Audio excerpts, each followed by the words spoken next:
COVID was good for something, I had enough time to hand rear 3 little penguins, blue penguins. Now, when I was a kid, we were allowed to call them fairy penguins, but unfortunately, we can't do that anymore. I don't know why. But anyway, this is the only blue penguin in the world. It's the smallest.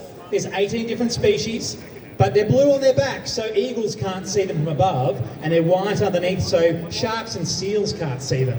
And you're about to cry, would you, out of excitement? Would you like to come out and hold a penguin? I never let anyone do this. So if you drop it, you're fired, okay? Rachel, come on, out you come. But Rachel, they could poop on you, okay? But it's a 3-dimensional experience today. Now, Rachel, put your hands right up underneath its flippers. Be very gentle and look after my baby. Watch out for your eye though, because that eye's got a little hook on the end of it for grabbing pilchards. There you go. Who gets to do that? A little penguin. These animals are found right here in the heart of Melbourne in St Kilda Pier. So if you've got some time in Melbourne, maybe after a restaurant meal in St Kilda, walk along the St Kilda Esplanade and you might actually see some penguins swimming along our beach. Yes? Oh my...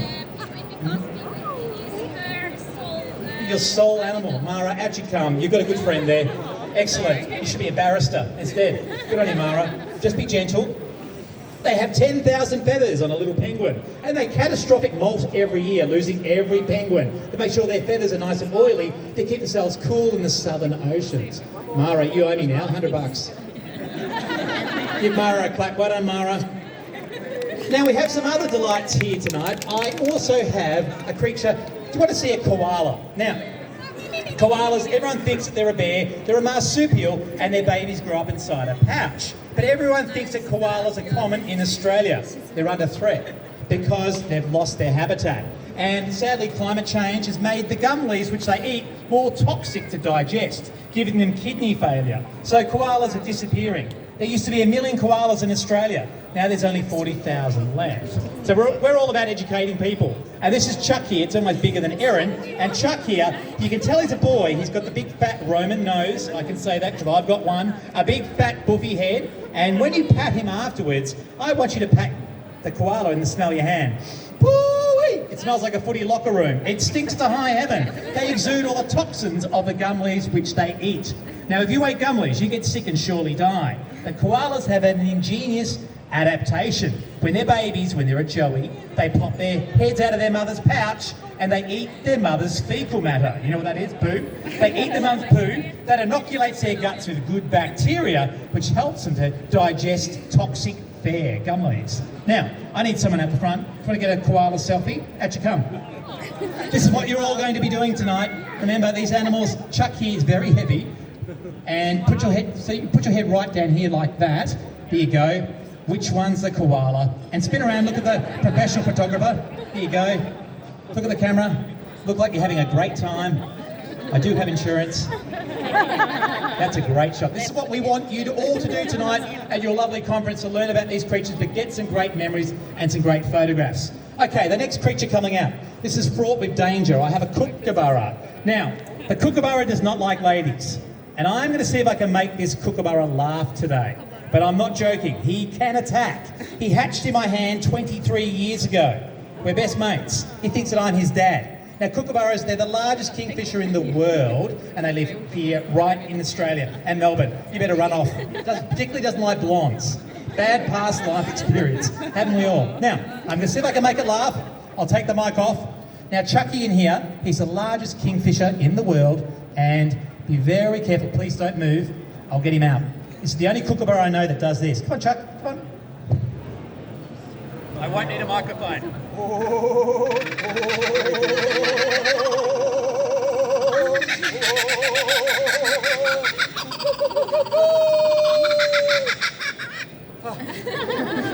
Never work with animals and children, I do both.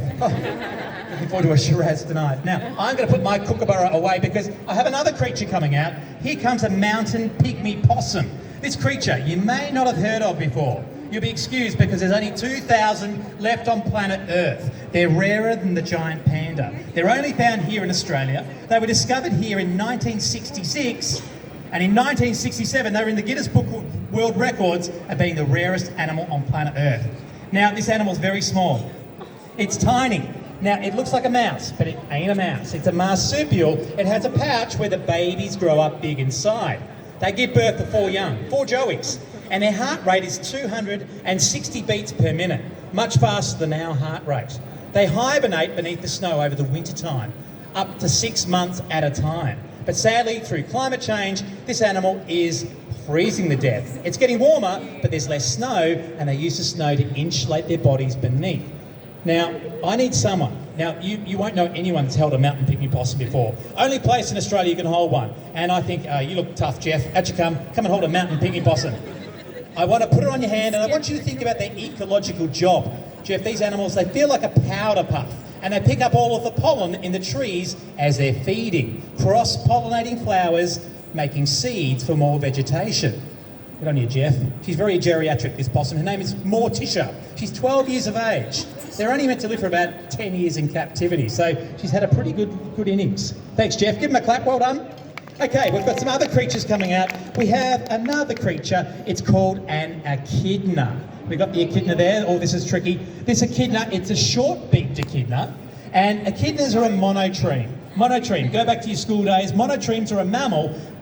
They lay an egg, and echidnas only lay one egg. It only takes 1 or 10 days for an echidna to hatch out of an egg. And this is Boris. He's not a hedgehog, not even closely related. He's related to the platypus. And all the spines on their body is made out of keratin, like your fingernails. Now, he has an 18 centimetre long tongue for slurping up his prey. Now, his prey are termites and ant larvae. Now, I need someone to have a pat of an echidna today. You can tell he's my son. He's got the same hairdo as me. Would you like to come and have a touch, sir? Have a touch of an echidna? Out you come out and feel it. There you go. Now, echidnas sadly get run over by our vehicles on our busy roads around Australia. They have the second lowest body temperature of any mammal on planet Earth, about 31 degrees Celsius. Here you go. Get a photograph. What do you think? Yeah, can we get a close-up one? Here you go. Come up close. Just don't drop it. It's worth 30 grand. Here. Very good. Good job. Thank you very much. So what's the job of an echidna? They eat up all of the termites. If you don't have echidnas, your house falls down. They do a great job for our ecosystems. Now, I'm going to put my echidna away, and I would like to bring out an owl.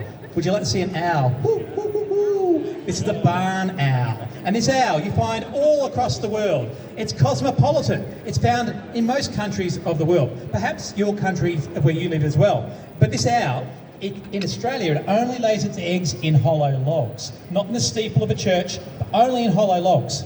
And this owl, her name is Ozzy. And she can spin her head around 270 degrees.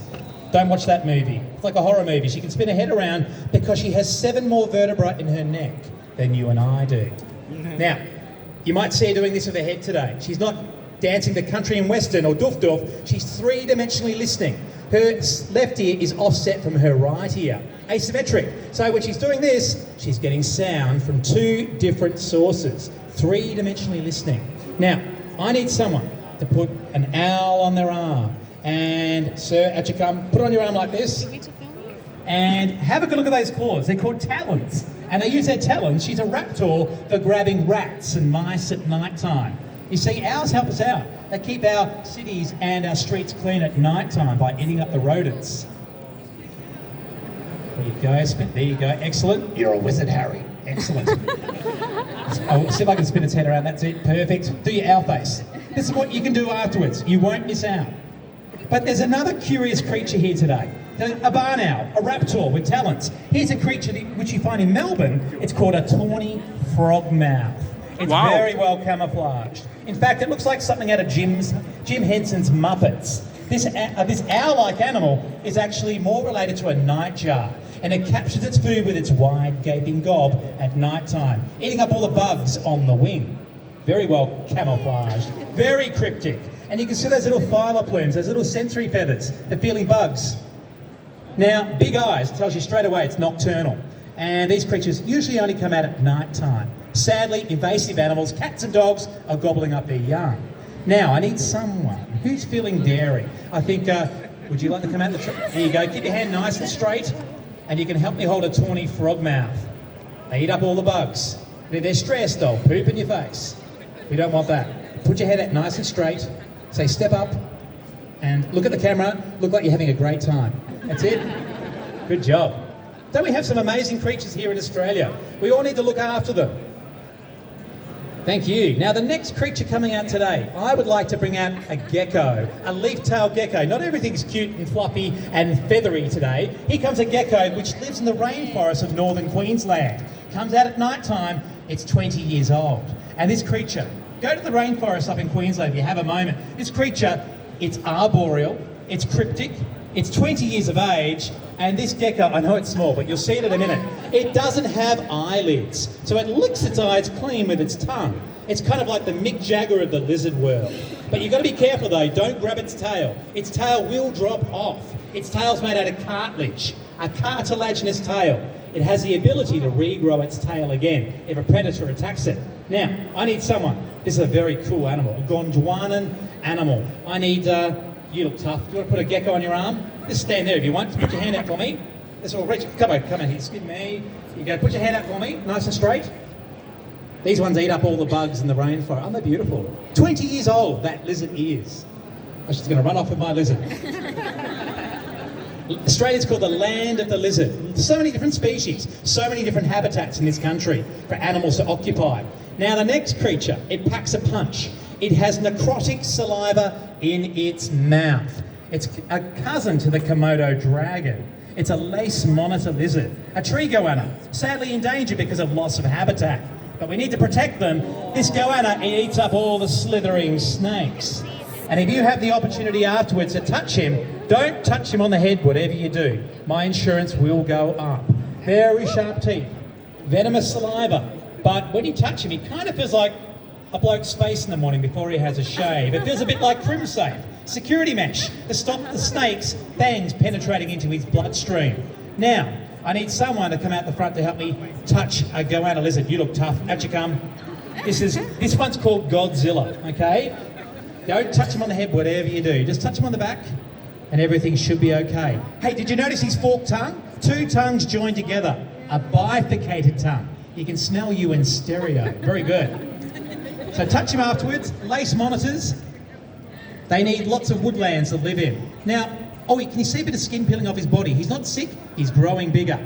Now, I'd like to bring out another creature. Here comes a snake, a slithering, black-headed python. This snake, it's non-venomous. It doesn't sting, it wraps around your neck, stops you from breathing, and then goes, and swallows you whole. You're not a mouse, you're not a rat, you're safe.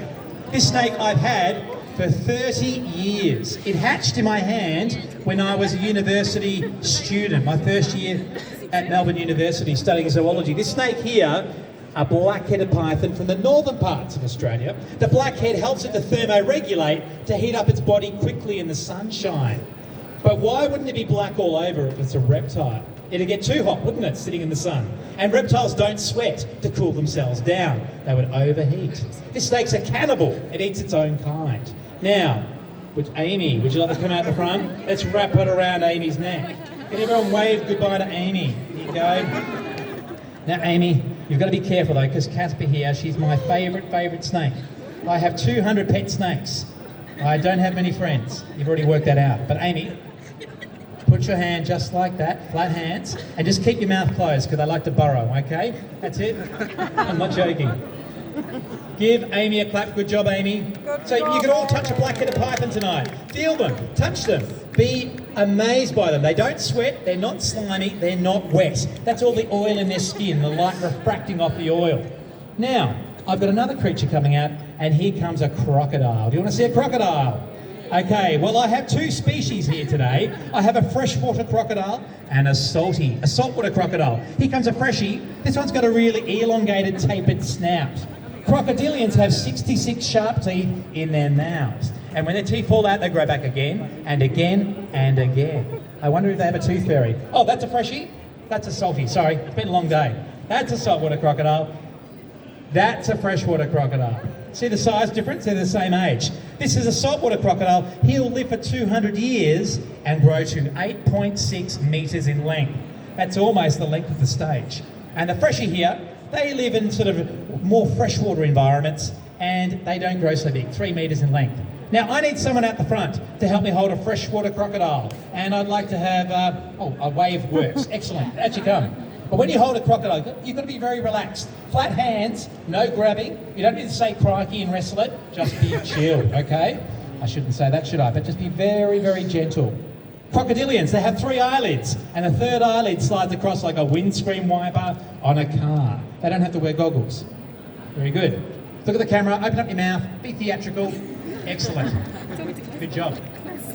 Okay, look, we might put our crocodiles away. You can have a touch of them afterwards. Bit of housekeeping rules. Don't touch them on the heads tonight. They're not stressed, but they will get even if you touch them on the head. So just be very relaxed. Now, have I got anything else which I've forgotten?